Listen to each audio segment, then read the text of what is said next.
Hello, good morning all. I am Aisha Samina.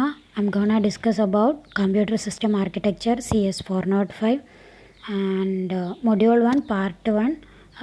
Part 1 is parallel computer models.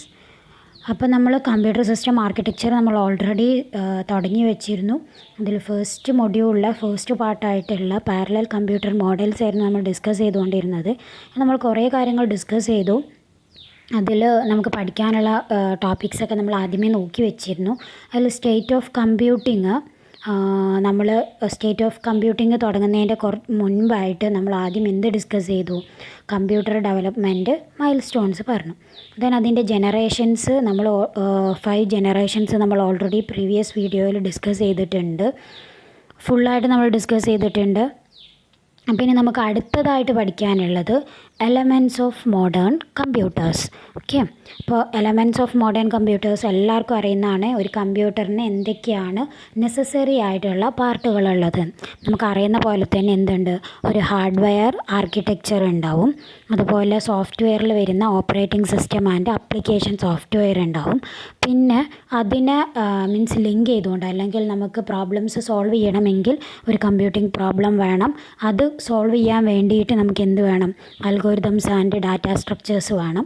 ഈ algorithm and data സ്ട്രക്ചേഴ്സാണ് നമ്മുടെ കമ്പ്യൂട്ടറായിട്ട് മാപ്പ് ചെയ്തിട്ടുള്ളത്. Then programming ചെയ്യണമെങ്കിൽ നമുക്ക് എന്ത് വേണം? ഹൈ ലെവൽ ലാംഗ്വേജസ് വേണം.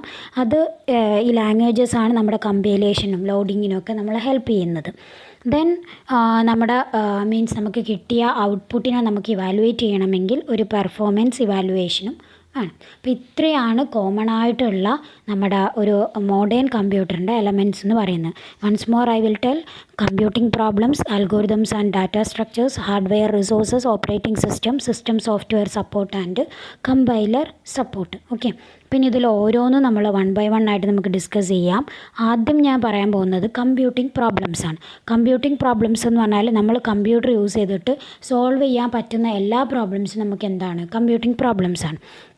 അതിൽ കമ്പ്യൂട്ടിംഗ് പ്രോബ്ലംസ് തന്നെ പല കാറ്റഗറീസ് ഉണ്ട്. അപ്പോൾ അതിൽ first one numerical computing. Numerical computing എന്ന് പറയുന്നത് നമ്മൾ സാധാരണ നമ്മൾ മാത്തമാറ്റിക്കൽ ഫോർമുലേഷൻസ് യൂസ് ചെയ്തിട്ട് നമ്മൾ സോൾവ് ചെയ്യാവുന്ന പ്രോബ്ലംസ് ആണ് എന്ത്? Numerical problems. അതെന്താവാം? ഇൻറ്റിജർ ആവാം, ഫ്ലോട്ടിംഗ് പോയിൻ്റ് കമ്പ്യൂട്ടേഷൻസ് ആവാം. Okay, integers or floating point computations ആയിട്ടുള്ള മാത്തമാറ്റിക്കൽ ഫോർമുലേഷൻസ് യൂസ് ചെയ്ത് സോൾവ് ചെയ്യുന്ന എല്ലാ പ്രോബ്ലംസും ഏതിൽ വരും? നമ്മുടെ ന്യൂമറിക്കൽ കമ്പ്യൂട്ടിങ്ങിൽ വരും. Second one transaction processing. Transaction processing എന്ന് പറയുമ്പോൾ, ട്രാൻസാക്ഷൻ എന്ന് പറയുമ്പോൾ തന്നെ നമുക്ക് ഓർമ്മയിൽ വരുന്ന എന്താണ്? ബിസിനസ് പ്രോബ്ലംസ് ആണ്. അതായത് ബാങ്ക് ടൈപ്പായിട്ട് വരുന്നത്, അങ്ങനെയൊക്കെയാണ് ട്രാൻസാക്ഷൻ എന്ന് വരുന്നത്. അപ്പോൾ ബിസിനസ് ആൻഡ് ഗവൺമെൻറ് പ്രോബ്ലംസ്, അതിൽ മെയിനായിട്ട് നമ്മൾ ചെയ്യുന്നത് transactions, large database management and information retrieval operations, ഇങ്ങനെയുള്ള ഈ ടൈപ്പിൽ വരുന്ന പ്രോബ്ലംസാണ് ഏത്? Transaction processing. ദെൻ അടുത്തത് ലോജിക്കൽ റീസണിങ്. അപ്പോൾ നമ്മൾ ഓൾറെഡി കമ്പ്യൂട്ടിംഗ് പ്രോബ്ലംസിൽ ന്യൂമറിക്കൽ കമ്പ്യൂട്ടിങ് പറഞ്ഞു, ട്രാൻസാക്ഷൻ പ്രോസസ്സിങ് പറഞ്ഞു. ദെൻ നെക്സ്റ്റ് ആയിട്ട് വരുന്നത് ലോജിക്കൽ റീസണിങ്. ലോജിക്കൽ റീസണിങ് എന്ന് പറയുമ്പം നമ്മൾ എന്താണ്? എക്സാമ്പിൾ ആയിട്ട് വരുന്നത് ആർട്ടിഫിഷ്യൽ ഇൻ്റലിജൻസ് പ്രോബ്ലംസ് ആണ്. ആർട്ടിഫിഷ്യൽ ഇൻ്റലിജൻസ് പ്രോബ്ലംസ് അതിന് മെയിനായിട്ട് ആവശ്യമുള്ളത് എന്താണ്? It demands logic inferences and symbolic manipulations. നമ്മൾ ആർട്ടിഫിഷ്യൽ ഇൻ്റലിജൻസ് നമ്മൾ പഠിക്കുമ്പോൾ നമുക്ക് മനസ്സിലാവും അതിന് കുറേ ലോജിക് ഇൻഫറൻസസ് വേണം. അതായത് കുറച്ച് ഒരുപാട് മെത്തേഡ് ഉണ്ട് ആർട്ടിഫിഷ്യൽ ഇൻ്റലിജൻസ് പ്രോബ്ലംസ് സോൾവ് ചെയ്യാനുള്ള. ദെൻ നമ്മൾ കുറേ സിമ്പിൾസ് മാനിപ്പുലേറ്റ് ചെയ്ത് ആ കോഡ്സ് ആൻഡ് ഒക്കെ വെച്ചിട്ടാണ് നമ്മൾ എന്ത് ചെയ്യുന്നത്? ആർട്ടിഫിഷ്യൽ ഇൻ്റലിജൻസ് നമ്മൾ സോൾവ് ചെയ്യുന്നത്. സോ അപ്പോൾ മെയിനായിട്ട് 3 കമ്പ്യൂട്ടിംഗ് പ്രോബ്ലംസ് ആണ് നമുക്കുള്ളത്. ന്യൂമറിക്കൽ, അതായത് നമ്മൾ സാധാരണ യൂസ് ചെയ്യുന്ന integer or floating point computations വരുന്ന numerical problems, business and government problems ആയിട്ടുള്ള transaction processing and artificial intelligence problems വരുന്ന ലോജിക്കൽ റീസണിങ്. അപ്പോൾ ഓക്കെ, അപ്പം ദെൻ അടുത്ത എലമെൻറ്റ് നമുക്ക് ഡിസ്കസ് ചെയ്യാം. Algorithms and data structures. Special algorithms and data structures are needed to specify the computations and communications involving in computing problems. നമ്മൾ already പറഞ്ഞിട്ടുണ്ടായിരുന്നു, നമുക്ക് എന്ത് പ്രോബ്ലം, അതായത് ഇപ്പോൾ ഈ പറയപ്പെട്ട പ്രോബ്ലംസ് അല്ല, എന്തും നമ്മൾ കമ്പ്യൂട്ടറിൽ ചെയ്യണമെങ്കിൽ നമുക്ക് എന്ത് വേണം, associated data structures and algorithms നമുക്ക് ആവശ്യമാണ്. സോ കമ്പ്യൂട്ടിംഗ് പ്രോബ്ലംസ് നമ്മൾ സോൾവ് ചെയ്യണമെങ്കിൽ നമുക്ക് എന്ത് വേണം, special algorithms and data structures വേണം. Most numerical algorithms are deterministic using regularly structured data. സാധാരണ നമ്മൾ യൂസ് ചെയ്യുന്ന ന്യൂമറിക്കൽ അൽഗോരിതം എന്ന് പറയുന്നത് ഡിറ്റർമിനിസ്റ്റിക് അൽഗോരിതമാണ്. അതിൽ നമ്മൾ യൂസ് ചെയ്യുന്നത് സ്ട്രക്ചേർഡ് ഡാറ്റയാണ്. ദെൻ അടുത്തത് അപ്പോൾ നമ്മൾ 2 എലമെൻറ്റ്സ് ഓൾറെഡി ഡിസ്കസ് ചെയ്തു, computing problems and algorithms and data structures. ഇനി മൂന്നാമത്തെ എലമെൻ്റാണ് ഹാർഡ്വെയർ റിസോഴ്സസ്. ഹാർഡ്വെയർ റിസോഴ്സസ് എന്ന് പറയുമ്പം ഹാർഡ്വെയർ റിസോഴ്സസ് എന്ന് പറയുന്നതിൽ നമുക്ക് എന്തൊക്കെ പറയാം, മീൻസ് ഹാർഡ്വെയർ മാത്രം ഉള്ളത് കൊണ്ട് നമുക്ക് എന്ത് ചെയ്യാൻ പറ്റില്ല, ഒരു പ്രോബ്ലം സോൾവ് ചെയ്യാൻ പറ്റില്ല. അപ്പോൾ ഹാർഡ്വെയർ റിസോഴ്സസും ഓപ്പറേറ്റിംഗ് സിസ്റ്റവും അപ്ലിക്കേഷൻ സോഫ്റ്റ്വെയറും മൂന്നും കൂടെ ഒരുമിച്ച് കോർഡിനേറ്റ് ചെയ്തിട്ടേ നമുക്ക് എന്ത് ചെയ്യാൻ പറ്റുള്ളൂ, കമ്പ്യൂട്ടറിൽ നിന്ന് ഒരു പ്രോബ്ലം നമുക്ക് സോൾവ് ചെയ്യാൻ പറ്റുള്ളൂ. Hardware core of A computer system will be processors, memory and peripheral devices. Okay, അപ്പോൾ നമുക്ക് ഓൾറെഡി അറിയാം എന്താണ് ഹാർഡ്വെയർ എന്നുള്ളത്. സോ അപ്പോൾ ഹാർഡ്വെയർ റിസോഴ്സസിൽ വരുന്നതാണ്, അല്ലെങ്കിൽ ഹാർഡ്വെയർ കോർ എന്ന് പറയുന്നത് എന്തൊക്കെയാണ്, പ്രോസസ്സർ വരും, മെമ്മറി വരും, പിന്നെ ബാക്കിയുള്ള എല്ലാ പെരിഫറൽ ഡിവൈസസും ഏതിൽ വരും, ഹാർഡ്വെയർ കോറിൽ വരും. ദെൻ ഇനി അടുത്ത് നമ്മൾ നമ്മുടെ ഹാർഡ്വെയർ റിസോഴ്സസിൽ നമ്മൾ ഓൾറെഡി പറഞ്ഞു, നമ്മൾ ഹാർഡ്വെയർ റിസോഴ്സ് മാത്രം പഠിച്ചുകൊണ്ട് കാര്യമില്ല, ഹാർഡ്വെയർ റിസോഴ്സസും ഓപ്പറേറ്റിംഗ് സിസ്റ്റവും അപ്ലിക്കേഷൻ സോഫ്റ്റ്വെയറും ഒരുമിച്ച് വേണം കോർഡിനേറ്റ് ചെയ്യാനെന്ന് പറഞ്ഞു. അപ്പോൾ നമ്മൾ അടുത്ത 3 ഡിസ്കസ് ചെയ്യണം. അപ്പോൾ special hardware interfaces are often built in to IO devices such as terminals, work stations, optical page scanners, magnetic link character recognizers, modems, file servers, voice data entry, printers and plotters. Special hardware interfaces എന്ന് പറയുന്നത് നമ്മുടെ hardware interfaces എന്ന് പറയുമ്പം ഹാർഡ്വെയറുമായിട്ട് എന്ത് ചെയ്യുന്ന interface ചെയ്യുന്ന means special devices ആണ്. അപ്പോൾ എക്സാമ്പിൾസ് ആണ് പറഞ്ഞിട്ടുള്ളത് എന്തൊക്കെയാണ്, terminals, work stations, optical page scanners, then magnetic link, character recognizers, modems, file servers. ഇതിൽ കുറേ എണ്ണമൊക്കെ നമ്മൾ പലരും കേട്ടിട്ടുണ്ടാവും. ഓക്കെ, അതുപോലെ voice data entry, printers and plotters. അതായത് നമ്മുടെ ഹാർഡ്വെയർ സപ്പോർട്ടിൽ വരുന്നതാണ്, ബട്ട് അതെന്തായിരിക്കും, മീൻസ് നമുക്ക് സ്പെഷ്യൽ പർപ്പസിന് വേണ്ടി യൂസ് ചെയ്യുന്ന ഹാർഡ്വെയർ ഡിവൈസസ് ആണ് ഈ പറഞ്ഞിട്ടുള്ള ഹാർഡ്വെയർ ഇൻ്റർഫേസസ് എന്ന് പറയുന്നത്. These peripherals are connected to mainframe computers directly or through local or wide area networks. ചിലത് നമ്മൾ ഡയറക്റ്റ് കണക്ട് ചെയ്തിട്ട് യൂസ് ചെയ്യുന്നുണ്ട്, ചിലത് എന്താണ് വൈഡ് ഏരിയ നെറ്റ്വർക്ക്സ് അല്ലെങ്കിൽ ലോക്കൽ ഏരിയ, അതായത് വയർലെസ് കണക്ഷൻ യൂസ് ചെയ്തിട്ട് യൂസ് ചെയ്യുന്ന ഡിവൈസസും ഇതിൽ ഉണ്ട്. അപ്പോൾ ഓക്കെ, അപ്പോൾ നമ്മൾ ഓൾറെഡി നമ്മൾ എന്ത് പറഞ്ഞു, ഹാർഡ്വെയർ റിസോഴ്സസ് നമ്മൾ പറഞ്ഞു. ഇനി അടുത്തത് നമ്മൾ എന്ത് പറയാൻ പോവുകയാണ്, ഓപ്പറേറ്റിംഗ് സിസ്റ്റം പറയാൻ പോവുകയാണ്. ഓപ്പറേറ്റിംഗ് സിസ്റ്റം എന്ന് പറയുമ്പോൾ തന്നെ നമുക്കറിയാം ഓപ്പറേറ്റിംഗ് സിസ്റ്റമാണ് മെയിനായിട്ട് ആ കമ്പ്യൂട്ടറിൻ്റെ മീൻസ് എല്ലാ കാര്യങ്ങളും മാനേജ് ചെയ്യുന്നത് നമുക്കറിയാം. So allocation and deallocation of resources during the execution of user programs. ഇപ്പോൾ നമ്മൾ ചെയ്തുകൊണ്ടിരിക്കുന്ന പ്രോഗ്രാം അല്ലെങ്കിൽ നമ്മൾ ചെയ്യുന്ന പ്രോബ്ലം അതിന് വേണ്ട റിസോഴ്സസിനെ അലോക്കേറ്റ് ചെയ്യുന്നതും ഡിഅലോക്കേറ്റ് ചെയ്യുന്നതും എല്ലാം എന്താണ്, ഓപ്പറേറ്റിംഗ് സിസ്റ്റമാണ്. Beyond the operating system application software must be developed to benefit the users. ഇപ്പോൾ ഓപ്പറേറ്റിംഗ് സിസ്റ്റം മാത്രം ഉള്ളത് കൊണ്ട് കാര്യമില്ല, എന്തുകൂടെ വേണം, ആപ്ലിക്കേഷൻ സോഫ്റ്റ്വെയറും കൂടെ ഉണ്ടെങ്കിലേ നമുക്ക് എന്ത് ചെയ്യാൻ പറ്റുള്ളൂ, യൂസറിന് ആവശ്യമായിട്ടുള്ള പ്രോബ്ലം സോൾവ് ചെയ്യാൻ നമുക്ക് പറ്റുള്ളൂ. ഓക്കെ, ദെൻ അടുത്തത് മാപ്പിംഗ് ആണ്. Mapping of algorithm and data structures onto the machine architecture is a bidirectional process matching algorithmic structure with hardware architecture and vice versa. അപ്പോൾ മാപ്പിംഗ് എന്ന് ഉദ്ദേശിച്ചത് എന്താണെന്ന് വെച്ചാൽ നമ്മുടെ ഹാർഡ്വെയർ പാർട്ടും ആൽഗോരിതമിക് സ്ട്രക്ചറും തമ്മിൽ എന്ത് വേണം, ഒരു ലിങ്ക് വേണം. ആ ലിങ്കാണ് ഇവിടെ ഉദ്ദേശിക്കുന്നത് എന്ത്, മാപ്പിംഗ് എന്ന് പറയുന്നത്. So mapping will be a bidirectional പ്രോസസ്സാണ്. ബൈഡയറക്ഷണൽ എന്ന് പറയുമ്പം ഫോർവേഡ് ആൻഡ് ബാക്ക്വേർഡും ഉണ്ടാവും. അപ്പോൾ ഏതൊക്കെയാണ്, മെഷീൻ ആർക്കിടെക്ചറും ഹാർഡ്വെയർ ആർക്കിടെക്ചറും. മെഷീൻ ആർക്കിടെക്ചർ തന്നെയാണ് എന്ത്, ഹാർഡ്വെയർ ആർക്കിടെക്ചർ. സോ ഹാർഡ്വെയർ ആർക്കിടെക്ചറും അൽഗോരിതമിക് സ്ട്രക്ചറും തമ്മിൽ എന്ത് വരുന്നുണ്ട്, ലിങ്ക് ചെയ്യിക്കുന്നുണ്ട്. സോ ആ ലിങ്ക് ആണ് ഏത്, മാപ്പിംഗ് എന്ന് പറയുന്നത്. Efficient mapping will benefit the programmer and produce better source codes. അപ്പോൾ എഫിഷ്യൻ്റ് ആയിട്ട് മാപ്പ് ചെയ്താൽ മാത്രമേ പ്രോഗ്രാമർക്ക് മീൻസ് ബെറ്റർ ആയിട്ടുള്ള സോഴ്സ് കോഡ് പ്രൊഡ്യൂസ് ചെയ്യാൻ പറ്റുള്ളൂ. It includes processor scheduling, memory map, inter processor communications etcetera.